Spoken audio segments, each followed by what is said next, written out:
Well दर्शकों, अमूमन जो कारगिल के लोग हैं बड़े पीस लेवल के लोग हैं, लेकिन ट्रांसपोर्टर शायद जो एलजी एडमिनिस्ट्रेशन है उनसे नाराज है। आज ट्रांसपोर्टर्स ने यह फैसला लिया कि 28 को यूटी परमिट की डिमांड को लेकर वो चक्का जाम रखेंगे। और आज हमारे साथ जुड़े हैं मोहम्मद इब्राहिम, जो टैक्सी यूनियन के प्रेसिडेंट है। वेलकम इब्राहिम जी, आपका स्वागत है। Thank you sir, thank you. आपका भी बहुत बहुत शुक्रिया कि हमारे इशू पे हमें बुलाए सर। क्या आपकी डिमांड, क्या आप यूटी परमिट की डिमांड क्यों कर रहे हैं? अ, सबसे पहले मैं बता दूं सर कि पहले हमारे पास जो ऑल रूट ऑफ जेएंडके का परमिट हुआ करता था बाइफिकेशन से पहले, जी वो सारी परमिट्स है सर। 31 अक्टूबर 2021 तक उसका वैलिड रखा था, क्योंकि बीच में बाइफिकेशन हुआ, उसके बाद कोविड हुआ सर, उसके चलते। तो जी 2021 31 अक्टूबर उसके बाद हमारे परमिट, उससे पहले भी हमने बहुत सारे रिप्रेजेंटेशन दिया सर, हमारे जी। Ladakh autonomous hill development council के थ्रू भी, और हमने डायरेक्ट एलजी साहब को भी, और राइट। कमिश्नर सेक्रेटरी ट्रांसपोर्ट को भी। तो जी उसमें किसी में सुनवाई नहीं हुआ सर कि उसका परमिट का क्या किया जाए। लेकिन जहां तक हमें वर्बली उन्होंने कहा कि आपको डिस्ट्रिक्ट परमिट लेना है करके, वर्बली कहा। लेकिन हमें चाहिए सर जो, क्योंकि आर्सोएल जेएंड के परमिट जो ऑल जेएंड के रूट का था सर, पहले स्टेट का था, तो हम चाह रहे थे सर अभी भी अगर कन्वर्ट होना हो। एक्चुअली सबसे पहले तो हमारा डिमांड यही था सर कि करगिल का, चाहे लद्दाख का हो, पहले ही जम्मू कश्मीर के साथ बहुत ही लेना देना रहा है सर, चाहे स्टूडेंट्स को लेके हो, पेशेंट्स को लेके हो, या जी कोई भी एसेंशियल कमोडिटीज को लेके, सारी गाड़ियों का आना जाना जम्मू कश्मीर से रहता है। तो पहले जी तो हमने डिमांड किया था सर कि एर्सवाइल जेके जो परमिट है वो जेके ही रहे। लेकिन वहां पे रीऑर्गेनाइजेशन एक्ट के हिसाब से, तो सेक्शन 86 में वही लिखा गया था कि ऑथोराइज है। तो उसके बाद हमने जी सारे जो रिप्रेजेंटेशन है एलजी साहब को, कमिश्नर सेक्रेटरी ट्रांसपोर्ट को भी दिया, और हमारे हिल काउंसिल के थ्रू भी, डिस्ट्रिक्ट एडमिनिस्ट्रेशन के थ्रू भी। लेकिन सुनवाई नहीं हुआ जी सर।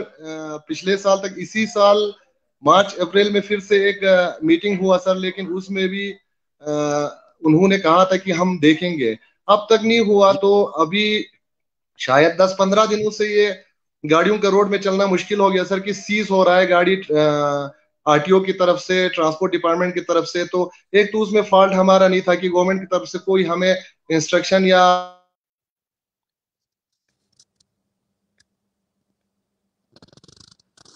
दर्शकों, मोहम्मद इब्राहिम से हमारा संपर्क कटा है, दोबारा प्रयास करेंगे उनसे हमारा संपर्क जुड़े। लेकिन आपको बताते चले कि उनके पास परमिट नहीं है, कमर्शियल गाड़ियां चलाने के लिए उनके पास परमिट नहीं है। और उन्होंने बार बार एलजी एडमिनिस्ट्रेशन से गुहार लगाई थी कि उनको परमिट दिया जाए, बट अनफॉर्चुनेटली। जी जी जी, आप बोलिए। जी इब्राहिम जी बोलिए। फिर उसके बाद अभी जी 10-15 दिनों से सर ये रोड में ट्रांसपोर्ट डिपार्टमेंट्स के, आरटीओ हो, चाहे लेह में हो, करगिल में हो, हर जगह गाड़ियों का जो है ना सर, सीज का सिस्टम शुरू हुआ है। तब हमने फिर से एक बार काउंसिल के थ्रू, डिस्ट्रिक्ट एडमिनिस्ट्रेशन के थ्रू, यूटी इंतजामिया से कहा भी था कि ये जो भी परमिट है इनको रिवैलिडेट करें as a UT Ladakh permit. तो जी यहाँ पे यूटी लद्दाख परमिट देने से सब इनकार कर रहा है, और डिस्ट्रिक्ट परमिट में हमें कन्वर्ट करने के लिए वर्बली कह रहा है। तो इसीलिए ये प्रोटेस्ट जो है उसी के रिगार्डिंग है सर, क्योंकि हमारा सुनवाई नहीं हुआ तो हम मजबूर हो गए रोड पे आने के लिए। इससे पहले भी हमारा एक रैली हुआ था एआरटीओ ऑफिस से एलएचडीसी कौंसल की तरफ। तो उसके बाद हमारे ये दूसरा स्टेप है सर कि हमारे इस परमिट के मसले में ये हमारे साथ सारा सर नाइंसाफी हो रहा है। इब्राहिम जी, एक तो गलती ट्रांसपोर्ट जी डिपार्टमेंट की है, मोटर व्हीकल डिपार्टमेंट की है, और दूसरी जी ओर ये सीजर कैसे कर रहे हैं? जब वो जी जी। परमिट दे नहीं रहे हैं तो ये उनका राइट नहीं बनता कि आपकी गाड़ियों को सीज करें। तो वो तो हम ही पूछ रहे हैं सर। हमारा भी क्वेश्चन यही है कि ट्रांसपोर्ट जी डिपार्टमेंट ने हमें कोई नोटिफिकेशन नहीं दिया, कोई ऑर्डर नहीं दिया। अब दूसरी बात सर, एक तो खुद कोई ऑर्डर नहीं निकाल रहा है, और दूसरी बात गाड़ी सीज भी कर रहा है सर। तो उसका आंसर आपको मिलेगा सर ट्रांसपोर्ट डिपार्टमेंट से, मेरे से बेहतर तरीके से वो दे सकते हैं सर। जी। इब्राहिम जी, आपके बहुत सारे स्टूडेंट्स जम्मू में रहते हैं, आपकी गाड़ियां भी जम्मू में आती हैं, फिर श्रीनगर से होकर जम्मू तक आती हैं, तो क्या वहां पे भी आपको दिक्कत आती है ट्रैफिक पुलिस की, ट्रांसपोर्ट डिपार्टमेंट की?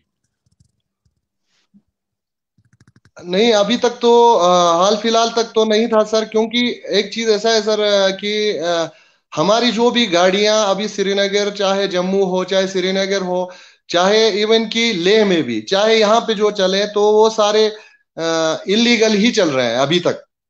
जी। तो हमें बहुत सारी परेशानी यह है सर कि अगर कहीं कुछ एक्सीडेंट या कुछ अगर हो गया तो उसमें इंश्योरेंस भी क्लेम नहीं होगा।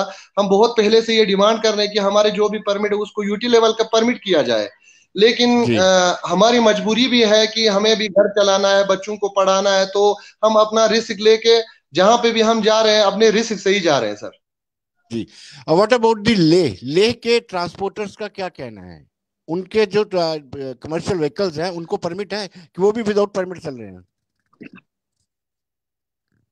जी, जिन्होंने लेह में ऐसा है सर, लेह के जिन गाड़ियों ने, जिन व्हीकल्स ने उनको डिस्ट्रिक्ट परमिट में कन्वर्ट किया है तो उनका तो ठीक है, लेकिन अभी जी। जहां तक मैंने सुना है आरटीओ या ए आरटीओ ले की भी गाड़ियां सीज कर रही है, और कारगिल के भी, और जम्मू कश्मीर के भी। तो हमारा ये है सर कि अगर उन्होंने डिस्ट्रिक्ट में कन्वर्ट किया है कोई बात नहीं, वो उसकी चॉइस है। हमें यूटी जी। लेवल का चाहिए, ये हमारी चॉइस है। चलो मैं नेशनल लेवल का लूं, ये मेरी चॉइस है। राइट टू चॉइस तो डेमोक्रेसी में है, तो कोई नहीं कह सकते कि आप ये ले सकते, ये नहीं ले सकते। तो एडमिनिस्ट्रेशन से, यूटी एडमिनिस्ट्रेशन से हमारी ये गुजारिश है कि हमारी जो है हक को पायमाल ना करें, हमें राइट दे अपनी चॉइस खुद करने का। इब्राहिम जी, क्या लेह के ट्रांसपोर्टर आपको सपोर्ट कर रहे हैं? ले के ट्रांसपोर्टर जो बड़ी ट्रक है, बस है, उनको यूटी परमिट मिला हुआ है। जी। तो उसमें रहा टैक्सी का मसला, टैक्सी यूनियन ले चाहती है कि डिस्ट्रिक्ट परमिट ले, जी। और कारगिल की टैक्सी सारे चाहते हैं कि यूटी परमिट लें। ये तो जी। अपनी अपनी चॉइस है। हम तो यही कह रहे हैं, जैसे रूल ऑफ लॉ है वही इंप्लीमेंट कीजिए। आपने कहीं सुना होगा कि, आपने कहीं सुना है कि रूल ऑफ लॉ को इंप्लीमेंट करने के लिए इतनी स्ट्राइक करना पड़े, प्रोटेस्ट करना पड़े? जहां हमें हैरान इस बात पे होता है कि यूटी एडमिनिस्ट्रेशन क्या चाहते हैं। हम तो यही चाह रहे हैं कि रूल ऑफ लॉ को इंप्लीमेंट हो। 70 जी। सालों में मैंने कहीं ऐसा नहीं देखा कि रूल ऑफ लॉ को इंप्लीमेंट करने के लिए स्ट्राइक पे जाए। जी। आपने 27 यानी कल तक का अल्टीमेटम दिया है, अगर कल कुछ सरकार आपसे बातचीत करती है तो 28 को आप ही अपनी डेफर कर सकते हैं? जी जी, अगर 27, कल 27 है सर, कल शाम तक अगर कोई रिटन में अगर कोई ऑर्डर आए तो हम उसको वापस ले सकते हैं, बिल्कुल। जी। इब्राहिम जी, जो पॉलिटिकल ऑर्गेनाइजेशन है, रिलीजियस ऑर्गेनाइजेशन है, सोशल ऑर्गेनाइजेशन है, वो आपको सपोर्ट कर रही हैं?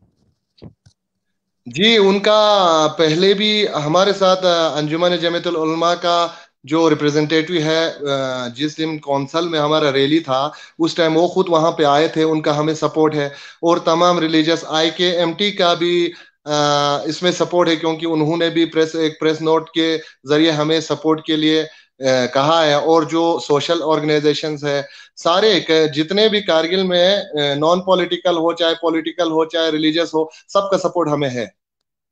जी। आखिरी सवाल, एलजी से आप क्या रिक्वेस्ट करेंगे, क्या गुहार लगाएंगे? LG साहब से हमारी यही रिक्वेस्ट है कि हमें अपने फंडामेंटल राइट से महरूम ना करें, क्योंकि ये हमारी चॉइस है, हम जहां कभी परमिट ले। अभी परमिट का इशू चल रहा है, तो मैं परमिट की रिगार्डिंग ही LG साहब से रिक्वेस्ट करूंगा कि हमें अपना चॉइस करने का हमें राइट है हमारी कॉन्स्टिट्यूशन में, क्योंकि हम डेमोक्रेटिक कंट्री में रहते हैं। हमें फख्र है हमारे ये अपने हिंदुस्तान पे, क्योंकि यहाँ पे इतनी डेमोक्रेसी है, right to speech, right to economy, ये सारी चीजें। तो हमें अपना जो भी हम चॉइस करते हैं, डिस्ट्रिक्ट परमिट चाहे लेना चाहे, चाहे यूटी परमिट लेना चाहे, चाहे हम नेशनल परमिट लेना चाहे, उस पर कोई रोक ना लगाए। बहुत बहुत शुक्रिया इब्राहिम। होप करते हैं कि कहीं ना कहीं सरकार आपकी सुनवाई करे, एलजी एडमिनिस्ट्रेशन आपकी सुनवाई करे, सॉरी और आप डिमांड कर रहे हैं उसी के विनोद जी, मुताबिक permanent. Vinod ji, sorry sir. जी मैंने सर। कहा हम रिक्वेस्ट करते हैं एलजी साहब से कि आपकी डिमांड को फुलफिल किया जाए। Thank you very much.